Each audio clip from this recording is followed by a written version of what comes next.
大家好。咁上個禮拜咧，Canvas 就出咗新嘅 AI 功能啦，同埋佢有一個叫做 Visual Suite 嘅功能嘅。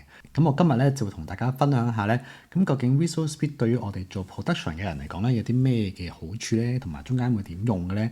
咁我會做一個示範俾大家睇嘅。咁我就會高呼晒成個 Canvas AI 新嘅功能。咁我自己都有做開 production 嘅，咁我就自己係做開網站方面啦。我哋幫一個客做嘢嘅時候咧，咁我哋都會同designer 合作啦，我哋都會同 content writer 合作啦，我哋都可能會同 UI/UX 嘅 designer 合作啦。咁你有好多人合作嘅時候咧，你就自然有好多個 file 噶啦。咁每個人咧都有自己唔同嘅 format 嘅 file，可能你 UI/UX designer 佢就可能就要用 Figma 啦，designer 可能就用Adobe Illustrator 啦，可能content writer 可能就要用個 PowerPoint 啊，用 Excel 擺嘢啊。我自己可能做網站嘅，可能我就用 WordPress 啊咁樣。咁其實咧，唔同種類嘅工具咧加埋一齊咧，其實係會令到件事複雜咗嘅。咁特別係我哋要同個客去報告嘅時候，即係我哋當我哋一 team 人去接 job 嘅時候啦，然之後我哋要定期同個客報告啦。咁可能有個 marketing 嘅同事咧，就要幫手一齊去諗嗰個每月嘅報告啦。咁你嗰個 report 又係好嘥時間嘅喎，係咪啊？你可能你要喺 Facebook 啊、IG 度啊攞最新嘅廣告數據落嚟啦，然之後你要做個 Excel 表啦，最後就要design 一個graphic 俾個客睇啊，present 俾佢睇。我哋今個月升咗幾多啊？你廣告費用咗幾多啊？咁其實咧呢啲嘢咧，仲未講埋有一個叫做content plan 係啦，你嗰個內容嗰個計劃書又要去整，咁你就變咗就好嘥好多時間啦。咁其實 Canvas 咧，佢最近呢個 AI 嘅更新咧，其實佢係專為咗我哋做 production 嘅人而設嘅。咁我而家咧就講俾大家聽點樣用啦。大家到今日都未入到呢個 Canvas AI 嘅話咧，就麻煩你可以睇呢個位啦。咁其實我哋會喺入嚟嘅時候咧，我哋會喺右上角度有個信封嘅，咁你就按呢個信封 click 幾下咧，你就能夠入到嚟㗎啦。好，咁我當入到嚟啦，係咪？咁我哋而家咧就去試下點做咯。咁當我哋係一個 marketing 嘅人啦，咁我哋就要幫一個客咧。咁我今次咧就當我哋要幫一個健身室去做一個 promotion 啦。咁我哋就可能會有兩三個同事、兩三個partner 一齊做呢件事嘅嘛。可能我就會有designer 啦，我哋有自己係 marketing 嘅人啦，我哋識寫 content 啦。我哋會有一個 website designer 啦，我哋成套去做呢個 service 嘅。咁我哋點樣去運用 Canvas AI 去做呢件事咧？咁我哋 Canvas 嘅 Video Suite 咧，即係一個套餐咁樣啦嚇。咁就有一個叫做專案嘅。咁首先我哋開咗個專案先㗎，即係當係開咗個 folder 先。咁然之後我哋就而家要開專案咯，新增一個專案係啦。咁我哋呢個專案我哋俾一個叫資料夾佢嘅。咁我哋將所有嘢咧都擺晒落個資料夾度，咁我就當咧我哋個名就叫 Gym 啦，即係個健身室嘅客人啦。好啦，咁然之後咧就會開咗個 folder 噶啦。嗱，咁我哋之後嘅嘢咧就全部擺喺 Gym 度咧就會容易啲啦。好，咁我哋而家咧就去先用第一個 Visual Suite 嘅功能先。好啦，咁佢有啲咩唔同咧？咁佢嘅功能係咁樣嘅，佢就可以咧開個設計係啦，佢就可以咧一個 file 咧。就裝晒你唔同種類嘅 design 嘅，即係以前唔係咁噶嘛。以前係 Canva 一個 slide 嘅 present 係一個 file 啦，一個 website design 係一個 file 啦。咁變咗你其實你一個 project 其實你有幾個唔同嘅 design file 咧，你就好亂噶啦。咁我哋而家咧就化繁為簡咧，就變到佢得翻一個 file 就 OK 噶啦。好，咁我哋而家咧就開始做第一個 design 啦。咁我哋第一個嘅時候咧，我哋會做啲咩咧？嗱，首先咧就會佢有個新 function 咧，就係一個叫做試算表啦，係啦。咁呢個試算表咧就好似你當喺 Excel 表咁樣啦。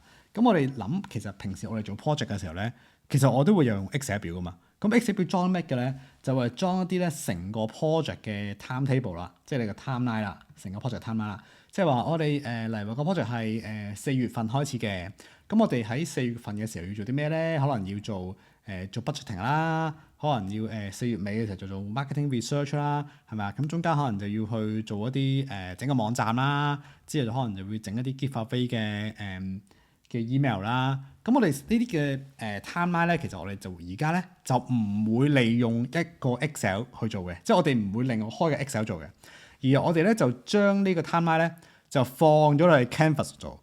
咁你又問啦，喂，大佬 Canvas 你本身係做 design 嘅工具㗎嘛，點解無啦啦會整一個 data 工具喺度咧？即係我點解無啦啦要整一個擺資料嘅工具咧，好唔拉更係咪啊？咁我相信各位朋友仔第一次聽到 Canvas 去講呢個，喂，我哋有呢個Canvas 嘅試算表嘅時候，大家都拗爆頭啊！哇，點解你明明係一個 design 嘅工具，又會有個試算表咧？咁我後來就詳細睇落佢個信念啦，佢個理念啦。佢個理念就話啦，原來我哋平時做 project 嘅時候咧，係會有好多呢啲咁樣嘅數據嘅，即係例如話我哋咩數據咧？例如話我哋可能會分析翻我哋落廣告嘅錢啦，我哋嘅收入同埋支出嘅比例啦，係咪啊？我哋有幾多個 lead 翻啦？我哋使咗幾多錢啦？好啦，咁呢啲數據其實我哋 designer 或者 marketing 嘅人咧係需要用嘅。咁又關 design 咩事咧？好啦，原來就係咁嘅。原來咧就係當你擺落個試算表度嘅時候咧，你就可以咧好快咁樣用呢啲數據咧去整一個圖表出嚟 design， 你就俾翻你嘅客人睇或者你嘅老闆睇，咁咪方便咗你嘅工作咯。因為我哋而家做 designer 或者可能做 marketing 嘅人，我哋除咗係真係不斷向前衝、不斷揾客嘅時候，其實我哋都要去說服我哋嘅老闆去俾資源我哋做呢件事噶嘛。咁我哋點樣說服佢哋不斷課金俾我哋做嘢咧？咁我哋就要俾數據去睇咯。咁而我哋俾數據去睇嘅時候，我哋就唔能夠淨係俾啲數字佢噶嘛。咁我哋咧就要俾啲圖表佢啦。咁我哋圖表都要靚噶嘛，你唔可能係求其整啲圖表出嚟噶嘛。咁所以咧 Canvas 咧就係個好處就係話，我哋可以係同一個 folder 擺用一個 Excel sheet， 即係你當係 Excel sheet 啦嚇。咁然之後咧就放資料落去，然之後咧就好快咁樣去 gen 一啲圖表出嚟俾老闆睇，咁就方便咗我哋成件事嘅。咁佢哋嘅講法就係話，生產力同埋創造力中間嘅一個融合點啊，即係你當 Canvas AI 就係話生產力同埋創造力中間嘅一個 missing piece 啊。你話 Microsoft 嘅 Excel、PowerPoint 咁樣，其實佢係可以好有生產力嘅，係咪？即係大家都用咗好耐啦。你可以用個 Excel 儲好多數據，你可以用個 PowerPoint 整好多slide 出嚟。咁但係 Canvas 就話啦，哦，你有生產力啫，但係你冇創造力啊喎，即係你整得唔靚喎。咁但係你話好啦，咁另一邊啊，我哋行另一個極端 ，Adobe 嘅Photoshop、Adobe 嘅Illustrator，佢係有創造力嘅，但就冇生產力喎，係咪？咁我哋就變咗咧，而家 Canvas 咧就兩者融合咗一齊啦。咁所以你點解你會發現咗 Canvas 新嘅版本會有又有好似啲 slide 啊，又有啲試算表啊？點解咧？就係咁嘅原因啦。咁我哋呢個 Visual Suite 咧，其實就係一個 all in one 嘅嘢嚟嘅，係啦。咁你見到我哋可以加咗一個 timeline 啦，就係 Excel 表啦，係咪？咁我哋撳呢個位咧，你都可以加其他嘢嘅喎。咁啲咩揀咧？嗱，我哋可以再加多個試算表啦。咁有啲咩加咁落去睇？咁然之後咧，佢哋有一個設計嘅，例如話可能有加一個客戶對手嘅比較啦，係咪啊？咁你見到啦，呢個示範嘅時候咧，其實佢已經有啲圖表睇㗎啦。咁呢個圖表點嚟嘅咧？呢個圖表咧就係 under 呢一個細圖表嘅資訊嚟嘅。咁我就當大家都用過 Excel 啦，咁你就知道大家 Excel 有夾㗎嘛。你整好啲數字入去，然之後咧你就可以框住佢，之後咧你就可以咧去揀生產一個圖表啦，係咪？咁然之後你揀用邊種圖表去顯示呢一堆數據啦。咁我就當我顯示圓形圖啦，或者派形圖啦。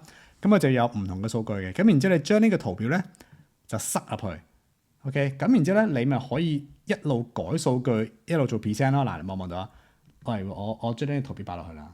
OK，咁如果假如我將某啲數改啦，例如我將呢個40萬改為1萬蚊，咁咪變咗佢咯，係咪啊？咁你就可以每個月更新數據嘅時候咧，就唔使咁煩咧，成日都次次都要將張圖出嚟咁樣，然之後又要排版先可以俾老闆睇，先可以俾個客睇，咁好辛苦咯。咁而家我哋 mark 住咗嘅時候咧，就以後咧大家做 marketing 嘅時候咧，就好方便啦。咁我哋一個template set 好晒啦。咁然之後我哋只要更新數據咧，你就可以好方便咁樣去做個圖表俾個老闆睇啦。好啦，咁啊唔止係咁嘅，呢個只不過係喺 data 上嘅改進嚟。咁我哋其實咧仲有啲咩玩咧？例如我哋有個 project timeline 啦，我哋可以有個對手嘅分析啦。呢啲你隨便整都得嘅。咁我哋咧亦都有一個咧係做mood board 嘅。例如我哋可以有個白板，係啦，白板做 mood board。mood board 就係一啲咧。你將你啲 idea 啊，或者你覺得呢個品牌上要需要嘅元素咧，全部塞落去呢個白板度。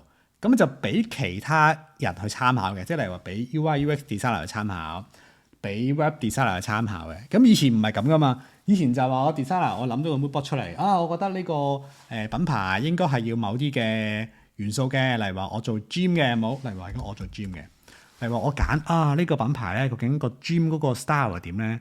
咁啊 designer 咧就上網去揾一啲圖啦，然之後就話哇，我覺得呢個 OK，我要大隻仔。咁然之後咧，我覺得呢個 gym 咧要純黑色嗰啲嘢，OK。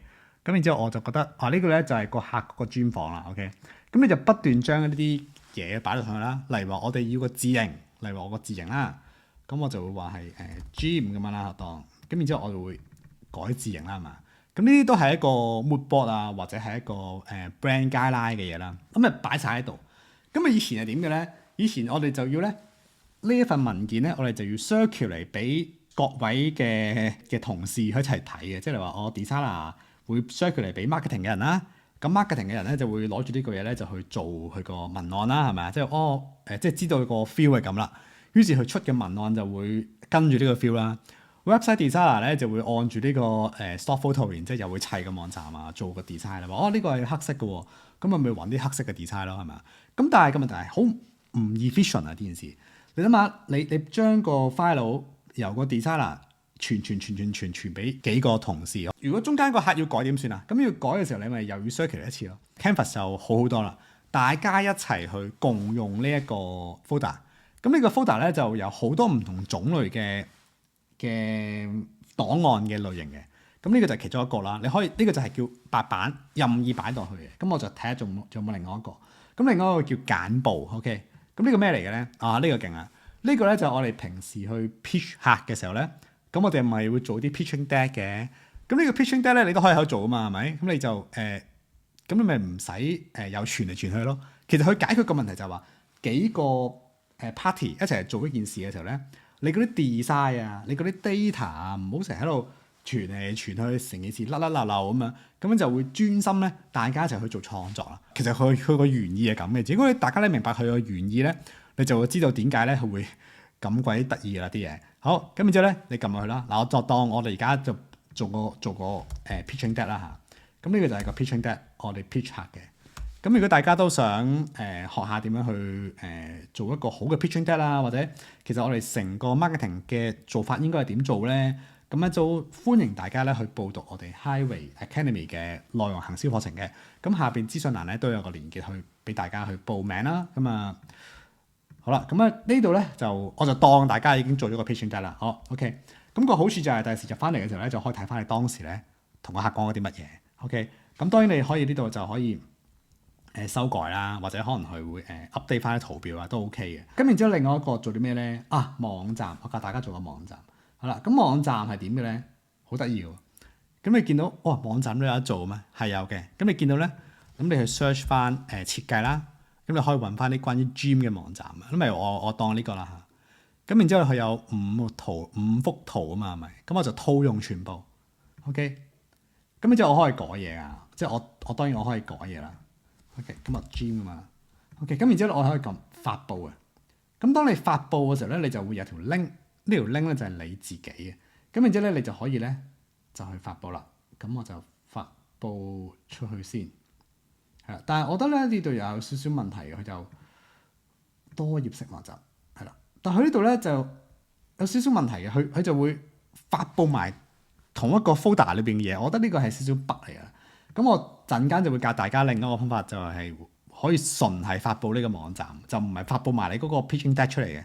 好啦，佢呢個係有少少 bug 嘅，我覺得。嗱，見到啊，好奇怪啊！發布嘅時候發布埋呢啲嘢咁樣，咁呢度咧都可以擺你個網站嗰個 design 落去啦。OK。好啦，咁然之後咧就大概就係咁啦，因為其實佢咧就係可以放好多唔同種類嘅嘢落去嘅，例如話你可以亦都可以放一份文件啦，係咪？可能你話可能你份文件可能係一啲文案啦，係咪？有啲文案，例如話你寫一啲文案，例如話你幫個客 draft 咗一個公司介紹咁樣，你可以寫喺呢個公司介紹度，咁變咗你都係同一個道理啦。你只要你將啲嘢擺落同一個位置度，其他 party 去用嘅時候咧就方便好多。咁啊當然你可以有好多唔同嘅 template 你可以攞嚟用啦。OK，因為其實你做一個 marketing campaign，你其實你你可能有好多嘢嘅，你可能你要做一個 email list 啊，你要 send email 出去啊，你個 email 嗰啲文案咧，其實都要有個位去擺好，大家一齊去批噶嘛。咁變咗就而家就方便好多啦，就唔使逐忽逐忽咁樣。我自己覺得就勁好多。好啦，咁呢個都唔係啲 AI 嘢啦，係咪？咁我哋講啲 AI 嘢啦。好，咁我哋而家咧就整一個 Excel 表先，係啦，我整一個 Excel 表先。咁啊，我就用佢啲 template 啦，大家可以自己改啊嚇。即係佢啲 template 唔係好好，但係我又覺得即係我做示範嘅時候就可以做到咯。咁我就而家就揾一個 template 係 content 嘅，係啦。OK 呢度啦，係啦呢個啦，大家記得改啊呢 template。好啦，嗱咁呢度咧就有個表嘅，就係講話我星期一出咩 post，星期二出咩 post 呢啲嘅 content plan 啦。咁我哋個課程都會有講你點樣去寫呢個 content plan，同埋有唔同嘅媒體咧都有唔同嘅 content 要寫嘅嚇。咁我就 Facebook 咁然之後可能就有呢個係一個 inspire 嘅文嚟嘅，呢個可能就係 education 嘅文嚟嘅，呢個就係 hard sell 啲嘅 promote 嘅文嚟嘅。OK，咁我哋而家試下第一個玩 AI 點做先。好啦，咁個 copy 即係個文案啦。咁然之後我哋就 highlight 佢，咁我就呢度操作啦，操作之後咧就呢個。喺呢度係啦，填呢個操作嗱，咁我哋就可以咧撳填滿空白嘅儲存格。好啦，咁然之後佢咧就填落去 AI 佢自己 gen 啲嘢出嚟，佢就會將一啲字出嚟啦。OK，咁佢咧就會呢個咧就係會按住前面嗰 part 咧就去新連一啲內容嘅。咁當然我哋就想去再做好啲啦，操作。咁我哋可以係翻譯啦，咁我就翻譯咗啦。咁當然我覺得我又唔會覺得佢好好嘅。咁但係因為佢啲 AI 都我覺得都比較渣少少。我懷疑佢係用 ChatGPT 3.5。我即係我自己覺得好似好渣啊嘛。但係你自己都可以記住呢件事係原來中間有可能有 AI 可以 generate 啲嘢嘅，稍為方便咯。但係我覺得其實又麻麻地咯。我自己唔係咁中意呢種即係呢種咁嘅 AI。好，咁我鏟咗佢先。好啦。咁但係個好處喺邊度咧？咁而家講啦喎。咁其實咧佢有個賣點咧，就係佢可以咧快速地去生成一啲social media 嘅 post 嘅相片嘅。咁我哋以前咧就好辛苦啦嘛，就以前就要不斷去即係去改圖啊，先能夠做到啦。咁而家咧其實就可以好快嘅。咁點做咧？好啦，同大家講講先。咁首先咧，我哋去翻嗰個專案度啦，係咪？好啦，咁然之後我哋有個專案啊嘛。專案頭先 Gym 嗰個專案啦，係啦，記得開 file 啦。嗱，呢個就係我哋嗰個多重設計嘅 file 啦。咁我哋而家咧就要新增一個咧設計嘅，新增設計。咁呢個設計咧，我哋就要用社交媒體嘅版面啦。咁我哋就當我哋要開個 Facebook 嘅貼文啦。咁我而家就要講咧，大家先用咗一個 template 先嘅。咁你話呢個？我覺得呢個幾好啊！咁呢個就係我哋嘅 template 啦。咁我就改咗個名佢先。呢個就係 IG template 啦。OK，記得啊，即係我哋平時做 post 係咁噶嘛，我哋會有個 template 噶嘛。OK，咁然之後我哋就翻返去咯。我覺得呢個就比較勁少少嘅功能啦，係啦，即係我覺得今次 update 嚟講係比較勁。好啦，咁你就而家咧就變咗我哋嘅專案裏邊咧有一個 IG 嘅 template 啦，係一個設計嚟嘅。咁我哋入翻去呢個多重設計裏邊。好啦，咁然之後咧我哋就social content 啦，好啦嚟咯喎，咁我哋咧就而家咧就呢個我哋整個 copy 嚟噶嘛，咁我哋而家咧就編輯 copy 佢，即係我哋 highlight 住佢啊，由上面 copy 開始，即係個copy 呢個字拉起，係啦，咁然之後我哋就做一個叫大量建立嘅，好啦，咁你就會話啦，好啊，咁而家就 mark 咗 E 嗰行嘅3同6啦，係咪？咁然之後我繼續咯喎，咁然之後咧，我就叫你揾你個範本出嚟嘅，即係你個 template 啦。咁就呢個啦 ，IMG template 我哋頭先定咗出嚟噶啦。佢就問你啦，咩嚟嘅咧？佢就話：請將你嘅資料同範本連接一齊，就選取頁面上面嘅一個元素啦，然之後就連結資料嘅欄位。咁你話呢度啦，呢度啦 ，OK。咁然之後我哋咧就篤呢個叫連結資料，咁就揀翻我哋嘅欄位。頭先係咪 copy 嘅？我哋梗係 copy 咯。OK，咁咩意思咧？即係話我就能夠批量咁去生成3張圖，就係按住我呢個1、2、3嘅資料去攝入去呢個位1、2、3攝3張，係啦。咁所以你見到呢個係3個設計啦，係咪？咁然之後我哋就進階選項，佢擺邊度咧？佢話咁你就可以咧輸出3個獨立嘅設計，即係3個設計各一個 file，OK？但係佢都係用 IG template 嘅生成出嚟嘅。咁然之後咧就擺喺個專案嘅位，我哋就擺喺 Gym 度啦。最好就擺翻同一個專案啦，如果咪就會好亂嘅啦。好，咁然之後咧我哋就開工啦。咁你見到咧，其實佢就多咗個設計呢個 column 啦，佢就會好快咁樣生成咗3個啦。咁大家睇下個結果啦。咁大家都可以 expect 到其實係生成出嚟嘅。嗱，咁你見到呢個字就係我哋生成出嚟嘅啦，即係呢個啦。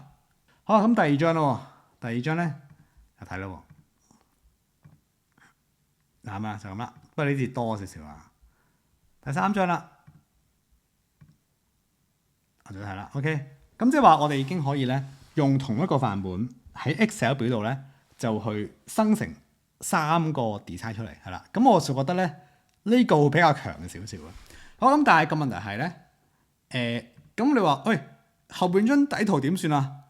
嗱，我就發現咗佢個 bug 喎，就話如果你係後邊嗰張相係張底圖咧，即係一張 background image 咧，佢係唔能夠修改嘅。嗱，佢原本嘅設計嚟講咧，佢係想咁做嘅。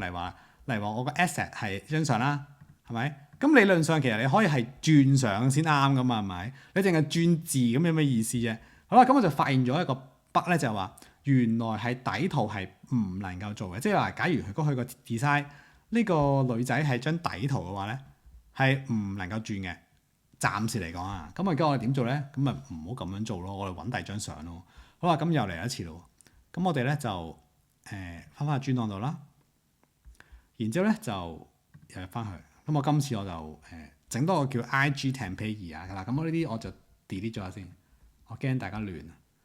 咁我而家又嚟一次咯。咁又再嚟一個design 先。咁啊嚟到個佢好多嘢俾你揀嘅，其實 Canvas 我覺得都幾好用嘅。其實我覺得，咁我就又嚟一個 IG 貼文先啦，因為佢啲 size set 好晒啊嘛。咁我今次係揀呢個啦嚇，呢個。咁點解我揀呢個咧？原因就係咪張相咧，我就唔係個 background 嚟嘅，佢係一張相嚟嘅。咁你就變咗可以換啦嚇，係呢個先換得。好啦，咁我當我用呢個啦嚇。咁然之後我就整咯，呢個就係 IG post template 第2，頭先嗰個1啊嘛，係咪？好啦，咁啊 set 完之後咧又嚟多次咯喎。咁我今次咧我就 delete 呢個先，係啦。咁我嚟一次。咁我今次咧我就想咧整6張相啦嘛，勁啲啦。咁我錄一次我整6張相，都係用 IG 嗰個 template 嘅。咁我就要每張相咧都要換呢張相上去嘅，同埋換呢堆字上去嘅。咁我就要咁樣轉咯。咁當然我可能你試下玩下先咯，你咪做下翻譯先咯。我當翻譯啦，係啊，因為大家都可能都會用多啲中文嘅。咁我而家就翻譯先，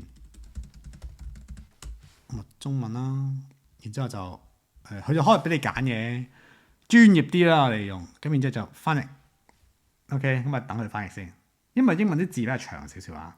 好，咁然之後咧就括住佢，係啦，記得括個 header，一定要括 header 噶。咁然之後咧又同樣道理咧就係操作啦，大量建立係啦，咁然之後咧就撳繼續揀翻 template， 頭先嗰個 IG template 2喺邊度？IG template 2係啦，就呢度啦。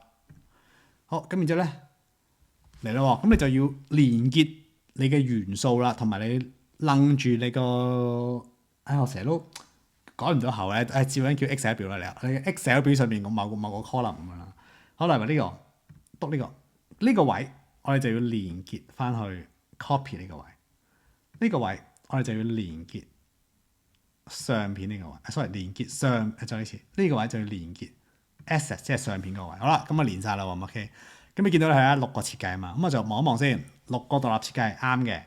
咁另外一個咧就係話一個 file 擺6個設計。咁我今次就試呢個啦。好啦，咁然之後就開工。係啦，咁佢又好快啊嘛！以前咧，我哋做呢啲嘢咧，哇，逐張圖做到你嘔啊！好啦，咁同學仔就問啦，咁如果我有Facebook 嘅campaign，我有 IG campaign，我有 YouTube funnel campaign，咁點算咧？你要做3次嘅，你要做3次嘅。OK， 即係你話做呢個，然之後就揀手係啦，然之後就大量建立揀 IG。第二彎又嚟一次揀 YouTube 係啦，你就唔好咧用佢呢個叫做調整設計呢個尺寸係啦，唔得嘅，我玩過啦，係唔得嘅，好核突嘅，所以咧大家都唔好用啦，淨係用大量建立就得啦。你寧願你唔好信啊呢個佢調得好核突嘅。好啦，咁啊整完啦係咪已經？好啦，咁啊即刻就出翻去睇，你又見到換咗個字啦，同埋換咗張相啦。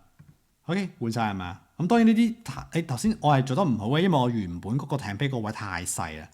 咁我又唔係 designer 啦，咁我就真係美感嗰邊我就真係做唔到擔當嘅。咁大家就即係起碼我試咗俾大家睇係咁樣啦，係啦，記得個 step 係咁樣，咁你就可以做到好多嘢出嚟啦。咁之後大家可以分享啦，係咪？咁然之後咁你咪可以批量做，咪提升翻你嗰個生產力咯。好啦，咁大概就講完㗎啦，即係佢呢個 video suite 大概就係咁嘅 function 㗎啦。佢最緊要就係話一個 file 俾好多唔同專長嘅人一齊睇，大家就按住一個總嘅 design 嘅 mood board 或者一個color tone 或者一個 brand guideline 咁樣去做嘢，咁就變咗就大家就好穩定啦。啲圖就唔使喺度傳嚟傳去咁，而家你好似即係傳嚟傳去咁就好辛苦啦。之後咧，你個對應你個老闆或者你嘅客人嘅資料咧，你都有個地方可以儲存啦，就變咗就唔使臨急臨忙每個月要做 report 嘅時候先至交出嚟，係啦。咁亦都成個 project timeline 咧，都俾所有嘅 stakeholder 咧都望到而家個進度，係啦。咁然之後文案方面咧，亦都有啲專俾文案用嘅嘢啦，係咪？即係 email，你話你要整一個 email 嘅 campaign，你上面 email 嘅文案都要揾個位擺噶嘛。咁你就變咗咧，能夠擺晒所有嘢啦。OK， 咁同時間咧亦都可以咧去擺埋一啲唔同嘅 social media 嘅 campaign 嘅圖案，呢啲好重要，因為你要大量去做一啲 content 出嚟嘅時候咧，你就一定要有一啲 campaign 去做好咗先嘅，你唔好次先走去做，係啦。咁呢個就係我覺得就都幾實用嘅，我覺得呢件事。好啦，咁我再 comment 下去另外啲功能啦。咁佢仲有啲功能咧，就係一個網站嘅，係啦。咁我就睇個網站先，喺呢度網站。咁有好多網站啦，係嘛？咁我當呢個啦。咁本來咧就話你啲網站你個 design 嚟話你開個 design 啦，然之後套上去啦，咁你就可以去發布咯。都幾好嘅，我覺得。即係大家如果你個客係純粹係想睇個 design 係 OK 嘅，但係當然啦，大家你就唔好諗住你整完之後就唔使去學 WordPress 啊，唔使去整一個比較專業嘅網站啦。原因就係因為呢個網站咧，佢話就話係一個網站啦，但係事實上係冇 function 嘅，即係佢個功能係除咗去睇之外咧，其實你呢啲報名表啊、上堂時間表啊，嗰啲係完全唔 work 嘅。咁所以你呢個就只能夠俾人睇咯，就唔好諗住話識呢個啊就可以收人哋錢整個網站出嚟啊，以為咁就 OK 啊，咁樣係唔得嘅，係啦。咁呢個就係只不過係一個 design 上嘅一個，即係俾佢望下。咁我見到 Canvas AI 咧，佢都有個新功能係可以用 AI 去整一啲嘢嘅。咁我哋嚟翻呢個主頁度啦。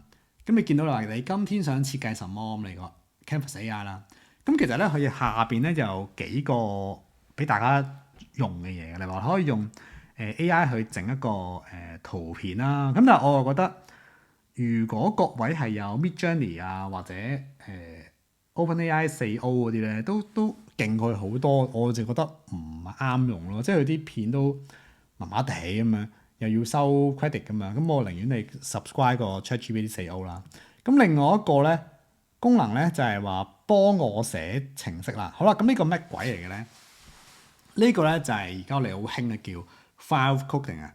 Vibe Coding 即係話你唔使學寫曲噶啦，你淨係咧不斷講一啲嘢出嚟咧，電腦就會幫你去氹啲曲出嚟噶啦。係咪好咧？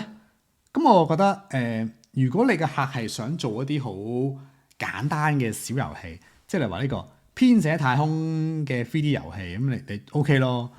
打造一個有趣嘅記憶配對遊戲 OK 咯。但係如果你話要整一張 form 出嚟，然之後叫人填個 email，然之後就可以儲存個 email，再俾個禮物佢。咁其實呢啲咁樣嘅 giveaway 嘅工具咧，對呢個 AI 嚟講已經好複雜㗎啦。點解咧？因為你嘅 AI 咧，佢淨係可以做咗前端啊，即係俾大家睇下。係啦，咁我之前就做咗個歷史嘅時間軸啦。我當係咁啊，呢個 pump 係咁啦。咁然之後你就撳生成啦，生成一啲嘢，佢問你啲嘢先嘅。咁我就求其啦嚇，我就話你揸主意啦，係啦。咁啊點知佢就會出一個程式碼啦。咁呢個係一個 HTML 碼嚟嘅。咁但係佢個唔好處咧就係話，佢淨係可以俾你喺 front end 度喐，佢就冇 back end 嘅。即係話你個客提交嘅資料係唔能夠被儲存嘅。咁所以如果你話係做一個 marketing 嘅 campaign 嚟講咧，其實係意義唔大咯。因為其實你做 marketing，你都好想去收集客人資料啫嘛。咁但係如果你個 website 都收集唔到，你都唔能夠做到基本嘅互動，咁其實只不過係得個睇字咯。咁其實我覺得又爭啲咯，係啊。咁所以我覺得你話 Canvas， 我覺得佢今次嘅更新咧，其實我覺得最好咧就係佢有一個 Visual Suite 啦，就俾大家唔同嘅 profession 嘅人咧就 join 埋一齊用同一個 file， 已經功德無量。我覺得已經幫到大家好多。以前做呢啲 project 咧真係啲 file 傳嚟傳去咁樣真係好辛苦。而家大家做 marketing 咧或者做 designer 咧就可以有一個中央嘅嘅 design 嘅工具俾大家去一齊用咯。咁但係你話 website 嗰啲，我覺得都係搞下笑咯。咁但係如果你話真係要做到專業嘅 website 咧，都係要去學翻一啲WordPress 啊，或者可能係啲Wix 啊呢啲工具咯，咁先做到。因為佢個關鍵就係話你有得互動啊嘛。好啦，咁我就希望呢條片可以幫到大家去了解翻Canvas AI 嘅一啲新嘅 update 啦。咁我自己都唔係一個即係專業嘅 designer 啦，好明顯。咁我就其實係寫 website 嘅，咁但係我就幫大家去釐清咗呢個 Canvas AI 啲新功能啦。我做咗個示範俾大家睇啦。咁我都相信 Canvas AI 咧都可以幫到大家咧提升大家嘅生產力，同埋咧去喺生產力啦同埋創造力中間咧就攞咗個平衡點咯。起碼啲 file 唔好亂先咯，我覺得即係 OK 咯。但係你話 AI 方面咧，我自己覺得又唔係話真係好好啊。係啊，我覺得佢嘅 AI 唔係好好咯。係啊，即係唔算係好咯。我覺得如果係以同樣 level 嘅即係 AI 去比較，咁但係整體嚟講佢都係進步咗嘅。好啦，咁我哋今日條片就到呢個為止啦。如果大家都想聽多啲 IT 啊或者 AI 方面嘅信息咧，就 subscribe 我哋嘅 channel 啦。咁我哋下次出片嘅時候咧都會同大家分享嘅。好啦，今日就到呢個為止啦，講得太多啦，拜拜。